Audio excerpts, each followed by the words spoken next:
Le coup de tocsin. Le coup de tocsin avec Guy de Lafortelle qui veut revenir sur le budget et peut-être aussi la loi de finances qui a été présentée, vous le savez, jeudi dernier. Bonjour Guy de Lafortelle. Bonjour Clémence. Alors, quelle est votre analyse de ce budget de notre gouvernement ? Je voudrais déjà remercier beaucoup Monsieur François Coq qui a fait un travail remarquable Oui. avant moi. Et j'aurais commencé, c'est toujours bien de commencer un peu par le passé, c'est-à-dire qu'on a fini par apprendre dans la presse que, alors je suis désolé, je crois que je vous ai pas d'image, mais je suis en train d'essayer de régler ça en même temps, que on avait rajouté 1000 milliards d'euros à notre dette en 7 ans avec Monsieur Macron. Oui. Et donc, on a fini par se rendre compte que c'était quand même un peu beaucoup. Euh, et, euh, et ce qui est très étonnant, c'est que... Ça y est, on vous a à l'image. Ah, zut. Je pense que ça va repartir. J'ai fait un truc que j'aurais pas dû faire. Non, mais on vous voit, on vous voit. Ah ouais. Oui. Ça, c'est... Bon, tant mieux, je change rien. Tout ça pour dire. Donc, 1000 milliards d'euros, ça fait donc 140 milliards par an. Aujourd'hui, on vient chercher 60 milliards. Alors, pour revenir à 5% de déficit, on est d'accord. Mais ce que je veux dire par là, c'est que le fait qu'on fasse n'importe quoi avec nos finances, c'est depuis le départ avec M. Macron. Et à chaque fois qu'on a une immense campagne de presse sur les questions budgétaires, c'est toujours bien de se demander pourquoi est-ce que ça arrive. Est-ce que véritablement il y a un événement traumatisant sur notre dette ou notre déficit qui arrive, ou est-ce que il y a pas, on n'est pas simplement en train de dérouler quelque chose. Et c'est un peu le cas là. C'est-à-dire que pourquoi est-ce que l'année dernière, celle d'avant, encore la précédente, c'était pas grave, on s'en foutait. Pourquoi est-ce que là, avant les Jeux Olympiques, on n'était pas, je vous l'avais déjà dit à cette antenne avec d'autres que moi, que on n'a pas eu le budget a dérapé, et on va y revenir. On était censé avoir 4,4% de déficit. On va être à 6,2, on aurait été à 7 s'il n'y avait pas eu les mesures qui ont été prises en urgence. Oui. Mais je précise aucun... qu'en 9 mois, on a aggravé le gouffre de 100 milliards. Ouais. Pourquoi est-ce que tout d'un coup, ça devient un problème? Donc, premièrement, ils se foutent un peu de notre gueule. Deuxièmement, c'est qu'ils le font de manière totalement insincère. Ces comptes, je pense que maintenant, plus personne n'y prête tellement attention, mais que c'est insortable ces comptes. C'est-à-dire qu'on n'a pas le droit de faire des choses pareilles. C'est-à-dire que quand vous regardez les documents, mais ils ont simplement enlevé des lignes. Oui. J'ai regardé ça encore hier. Donc vous avez, on va revenir sur ces 100 milliards. Pourquoi est-ce que ces 100 milliards ont été creusés comme ça? Qu'est-ce qui fait, qu'est-ce qui n'est pas arrivé? Ce qui n'est pas arrivé, c'est qu'il n'y a pas eu autant d'inflation qu'ils auraient aimé. Ces gens vivent dans un monde de fous, c'est-à-dire qu'ils passent leur temps à venir vous expliquer que il faudrait, on lutte contre l'inflation, on fait tout ce qu'on peut pour vous. Oui. Mais la réalité est que le budget de l'État aime beaucoup Compte l'inflation. sur l'inflation, oui. Parce Vous que pouvez nous rappeler pourquoi? Pardon, oui, oui, que je vous rappelle. Pourquoi? Parce que il y a toujours un délai entre le moment où l'inflation frappe et donc quand vous avez de l'inflation, naturellement, l'inflation touche aussi les recettes de l'État, en particulier les recettes que l'État préfère, c'est-à-dire les recettes en pourcentage. C'est-à-dire que quand vous allez payer 30% d'impôts sur le revenu ou d'IS ou ce que vous voulez, si vous avez de l'inflation, cette inflation, elle se reporte automatiquement sur les recettes de l'État. En revanche, et bien évidemment, elle se reporte aussi sur les dépenses, puisque vous avez plein de choses qui sont indexées sur l'inflation. Mais non seulement on sait très très bien désindexer les dépenses de l'État, et surtout ça arrive toujours avec un effet retard. Donc, et ce qui se passe, c'est quand vous regardez, c'est au niveau des recettes que ça a totalement dérapé. Vous avez une page du budget dans laquelle on voit que ils avaient prévu, que je l'ai pas loin là. Non, je ne sais pas si je vais la retrouver, mais l'impôt sur le revenu n'est pas du tout aussi élevé qu'ils auraient voulu. L'impôt des sociétés n'est pas du tout ça. La TVA, c'est pas ça. Mais c'est des sommes absolument. C'est-à-dire que les 100 milliards se retrouvent presque tous là-dedans. Oui, mais c'est dingue. Vous avez dit que pour eux, l'impôt sur le revenu n'était pas suffisant, alors que, officiellement dans les discours, oui, j'ai bien compris, mais officiellement dans les discours, c'est oh là là, oui, nos pauvres Français, nous vous comprenons, et nous tentons de vous sortir de là, même s'ils continuent d'augmenter les taxes par ailleurs. Ce sur quoi il tablait sur un budget très clairement d'inflation. Bon, alors après, c'est là où ils sont complètement schizophrènes, les pauvres. Et c'est que d'un autre côté, si vous avez une inflation qui continue, vous avez des taux qui sont élevés, et là, vous avez toute la partie financement de la dette, et là, c'est à long terme qui est totalement destructrice. C'est-à-dire que si vous imaginez là, on est en train de c'est pour vous dire à quel point ce budget est hallucinant. On vous explique pourquoi est-ce que on a des dépenses qui augmentent. On vous explique que les dépenses augmentent à cause notamment de la charge de la dette.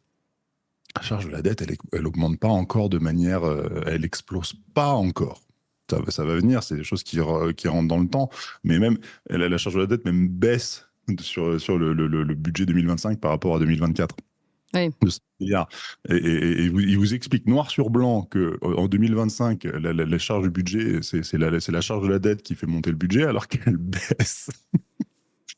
Mais donc vous avez ce côté schizophrène où ces gens, c'est-à-dire qu'il y a un côté destructeur à l'inflation, c'est pas ce que je dis, mais ce qui est destructeur à long terme est très profitable à court terme. Et donc ils avaient tablé là-dessus, ils l'ont pas eu.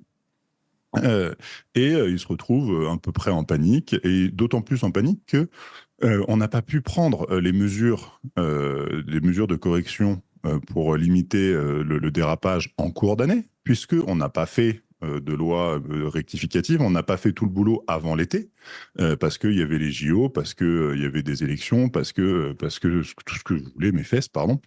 Mais c'est vraiment, ça donne envie d'être grossier, un budget comme ça.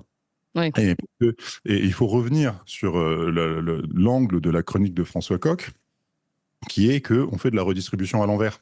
Et alors, je suis désolé, ça va peut-être faire un peu redite, mais il faut vraiment marteler ça.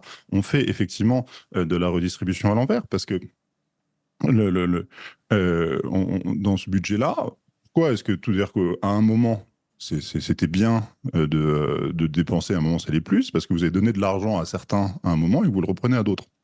Alors ça vaut le coup de s'arrêter 2 minutes là-dessus, parce que il circule un peu depuis quelques jours, donc des gens qui viennent analyser très sérieusement d'où viennent ces 1000 milliards de dettes. Et on vous en gros, il y a 3 gros postes. Il y a Éducation nationale. Non, mais non, l'éducation nationale, ils ont enlevé 2000 postes cette année. Oui. Là, non, ils veulent en enlever 4000 même, oui. On perd des élèves, Oui, oui. on perd des élèves, et ces abrutis, parce qu'il n'y a pas d'autre mot, je suis désolé, vous me permettrez, ou vous ne me permettrez pas d'ailleurs d'être grossier, c'est-à-dire que comme il y a moins d'élèves, plutôt que d'aller chercher, d'aller foutre à dehors du personnel non enseignant ou d'aller les faire enseigner, Oui. ils retirent encore des profs. Oui. Non, Oui, oui. parce qu'on en a besoin de profs, on a besoin de... Bah oui. Mais ils les retirent quand même en disant, mais vous inquiétez pas, de toute manière, il n'y a plus d'élèves, il n'y a plus personne. Non, donc ils disent, c'est le Covid. Ah oui, Ça, ça, c'est... Oui. c'est normal, on ne pouvait pas faire autrement. Tu parles. Hein. La deuxième, c'est les aides fiscales, c'est le CICE et tous les avantages, toutes les aides sur les bas salaires qui ont été faites. Ça, c'est encore un quart. Là, alors tout le monde vous dit, ah mais oui, évidemment, il fallait le faire. Sauf qu'on se rend compte que ces aides qui ont été données aux entreprises, donc, sont en train d'être reprises aux salariés, puisque là où on a un magnifique exemple, on appelle ça un accordéon dans le milieu, c'est-à-dire que vous donnez l'argent d'un côté, vous le reprenez de l'autre, c'est sur la réforme du chômage, puisque la réforme du chômage, on se rend compte que elle a créé un petit trésor de guerre, et que ce petit trésor de guerre, c'est dommage, il est en train d'être repris pour le budget général de l'État. Alors, c'est des mécanismes un peu compliqués, mais donc, on aide les entreprises en faisant des baisses de charges, et après, On récupère de l'autre côté. On récupère de l'autre côté. Donc, c'est partout comme ça. Oui. C'est-à-dire qu'il y a rien. C'est pour ça qu'on peut plus aujourd'hui, on peut plus gérer ce budget, parce que tout est fait avec des raisons de façade, des motifs ultérieurs. Donne un truc d'un côté, on le reprend de l'autre. Tout est tellement faux qu'on n'arrive plus à naviguer là-dedans. Oui. C'est un truc à rendre fou. Il faudrait le fameux choc de simplification dont tout le monde rêve. Oui. Oui. Pas, et surtout, donc là, on a fait la moitié des 100 milliards. Et là où ça devient absolument magique, c'est que il y en aurait pour 50% des retraites. Et Enfin, si vous ne l'aviez pas compris, attendez-vous à vous faire, à vous prendre une petite réforme des retraites dans les mois et les années qui viennent. Parce que donc là, c'est totalement de l'élément de langage, parce que le raisonnement est complètement faux. Mais c'est de se dire, vous avez la moitié du dérapage de la dette depuis sous M. Macron, c'est les retraites. Pauvre M. Macron, il n'y pouvait rien, il a essayé de faire des réformes, on l'a empêché. Oui, C'est oui. vraiment une question la plus conne du monde. Sauf que c'est faux, parce que déjà, quand on vous dit ça, il faut voir de quelle retraite on parle. C'est pas des retraites du privé dont on parle, parce que c'est des retraites du public. Oui. Et c'est 50% de dérapage, qui représente à peu près 500 milliards d'euros, peu ou prou, sur 7 ans. C'est quoi? C'est tout simplement la contribution du budget de l'État aux retraites des fonctionnaires. Et ça, c'est une escroquerie. C'est une escroquerie pour une raison simple, c'est que il se trouve, c'est le mode de fonctionnement de l'État en France, que c'est en train de changer très lentement, avec beaucoup de difficultés, parce qu'un régime de retraite, ça ne se change pas comme ça, que l'État ne provisionnait pas les retraites de ses agents. Ah bon? C'est comme ça. Non, mais c'est... Mm. Alors, on va y revenir. Mm. Et Alors, pendant peut-être pas des... trop y revenir parce que Oui, je me dépêche. on déborde bien là, mais on y reviendra une autre On- fois. Ouais. L'État ne provisionne pas les retraites de ses agents, et du coup, bah, quand ils sont à la retraite, c'est ils continuent à les payer comme s'ils leur payaient un salaire. Donc chaque année, on paye la retraite Mm. on paye comme ça, et puis on le sort du budget et on provisionne rien, et puis c'est comme ça. Et puis donc évidemment, si vous faites ça avec un nombre de fonctionnaires stables, bah, ça change rien. C'est-à-dire que si vous dites des salaires stables, et un nombre de fonctionnaires stables, ça ne change rien à la choucroute. Ce qui change évidemment, c'est la différence entre les actifs et les retraités à un moment donné. Ouais.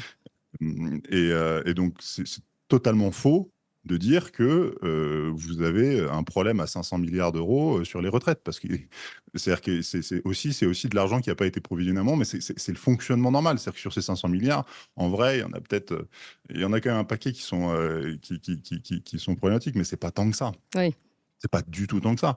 Et ce qui pose ce qui est assez intéressant, c'est que dans la tête de ces gens-là, qui vous disent qu'il faut faire des économies, il faut surtout pas baisser le nombre de fonctionnaires, parce que si vous baissez le nombre de fonctionnaires dans leur tête, c'est-à-dire que vous créez un problème, parce que si vous commencez à avoir trop de retraités par rapport aux fonctionnaires, parce qu'on a quand même Mm. changé le système et maintenant vous avez des cotisations. Oui. Si maintenant on se met à avoir moins de fonctionnaires qui cotisent par rapport à ceux de la retraite, il faut surtout augmenter. Et donc, quand vous coupez 2000 postes de fonctionnaires à l'éducation nationale, vous en rajoutez 600 et 600 à l'armée, à la justice, et vous en rajoutez ailleurs. Et qu'en vrai, Oui, vous mais coupez ou pas de même à postes. l'éducation nationale, parce que c'est un sujet qui me touche beaucoup. C'est-à-dire qu'on enlève tout le temps comment dire, les personnes qui sont sur le terrain, les opérants, les profs, les soignants. Mais en revanche, la suradministration au-dessus qui chapeaute à chaque fois l'éducation nationale, l'hôpital, etc., elle est toujours augmentée, on lui pose pas de questions. Oui, c'est Ouais. c'est ça, quand on vous dit on augmente le budget, le budget Oui. pardon, de Non, non. l'Élysée, de l'Assemblée nationale, du Sénat, de tout le monde. C'est à chaque fois, pardon, en anglais, on parle d'overhead, tous les surcoûts, eux, il n'y a pas non, non, c'est très important, on en a Mm. besoin, mais c'est totalement faux. Et je vais juste finir je Ouais. sais que maintenant, Votre je conclusion. ma conclusion en 2 points, très rapidement. Première chose, c'est que on est à un niveau de budget où, sincèrement, je sais que c'est très théorique, mais on arrive à un stade où on ne devrait pas payer ses impôts sur un budget pareil. Ah, bah, je pense que beaucoup sont d'accord avec vous. Mais vraiment, là, ça devient, c'est-à-dire que ça devient presque, c'est un devoir civique de ne pas payer ses impôts, de se dire, mais attendez, vous n'avez pas le droit de nous présenter une feuille c'est un zéro pointé, on parlait de l'éducation Mm. nationale.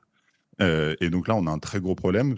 On reviendra une prochaine fois sur le consentement à l'impôt. C'est-à-dire qu'on ne peut pas consentir un budget pareil. C'est pas Ouais, possible. ouais. Enfin, c'est possible pour 1% de la population. Sauf qu'on n'a Et pas là, le choix, parce que maintenant on vient nous le pomper et sauf direct. qu'on n'a pas Ouais. le choix.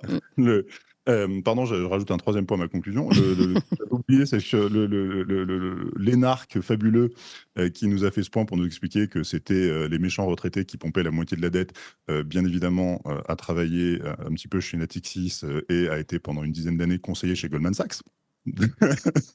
N'oublions pas ça. Donc, c'est un énarque de chez Goldman Sachs qui vous a expliqué que les retraites, ça coûte vraiment trop cher. Ouais. Mais bon, et la dernière chose surtout, c'est que, encore une fois, c'est-à-dire que j'ai dit Nicolas Mircolucci, non, François Coq a raison. C'est-à-dire que, c'est-à-dire que ce budget, c'est encore une fois une manière de faire C'est la redistribution inversée. Et il y a 2 fois au XXe siècle, on a réussi à faire des redressements incroyables des finances publiques et de situation. C'est en 1927-1928 avec le franc Poincaré, et c'est en 1958 jusqu'en 1958-1960 avec le plan de Gaulle et le franc Pinet, le franc fort. Bon, Pinet en voulait pas, mais ça on s'en fout. Et à chaque fois, ces plans, il y a 2 choses qui ont été mises en œuvre. La première chose, c'est qu'on a accepté de se dire qu'il y avait des populations qui avaient surbénéficié d'avantages pendant la période précédente, et donc on a corrigé ces avantages, donc on n'est Mhm. toujours pas là. Et la deuxième chose, c'est qu'il y a une phase monétaire, c'est-à-dire qu'on a le contrôle de sa monnaie et on fait de la dévaluation et on travaille au niveau du cœur nucléaire qui est la monnaie. Et Oui. ça, on ne peut plus le faire. Voilà, donc Merci beaucoup Guy de Lafortelle. Et je préciserai, vous l'avez dit, le consentement à l'impôt, c'est très important. C'est un devoir civique aujourd'hui. Ce serait un devoir civique que de refuser ces impôts. Et rappelez peut-être aussi que notre Révolution française, qui plaît tant à, à nos chères élites, eh bien, les États généraux avaient d'abord été réunis pour parler de la question de l'impôt. Donc c'est quand même une question absolument brûlante et il serait temps, pour ne pas avoir une nouvelle révolution, de se pencher dessus. Merci beaucoup Guy de Lafortelle.